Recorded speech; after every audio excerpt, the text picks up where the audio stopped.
On a dreary, rainy evening, Emily was startled by a loud knock on her front door. She hesitated before answering, but eventually her curiosity got the better of her.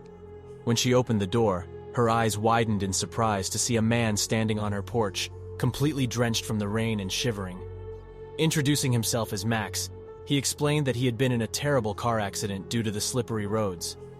Emily felt sympathy for Max's situation and invited him into her home to dry off and warm up. As they sat in the living room, Max recounted stories of his life and interests, and Emily found herself enjoying his company. But soon she began to notice something strange about Max's behavior. His eyes seemed to glint in the dim light, and he started pacing and muttering to himself. Emily tried to calm Max down, but he became increasingly erratic. Suddenly, Max lunged at Emily, wrapping his hands around her throat and choking her until she was unconscious. When Emily regained consciousness, she found herself tied up in a dark, damp basement. Max stood over her, grinning maniacally as he explained his true intentions. He had been stalking Emily for months, studying her every move and analyzing her weaknesses. Max knew exactly how to break her down and make her submit to his will. For weeks, Max subjected Emily to unimaginable horrors, both physically and mentally.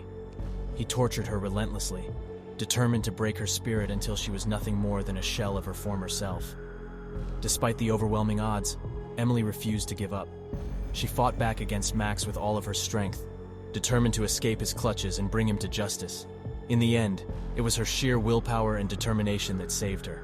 She broke free from her restraints and overpowered Max, finally ending his twisted reign of terror. Although Emily was able to defeat Max, the scars of her trauma stayed with her for the rest of her life. She knew that she could never truly escape the darkness that Max had brought into her life, but she was determined to use her experience to help others who had endured similar horrors.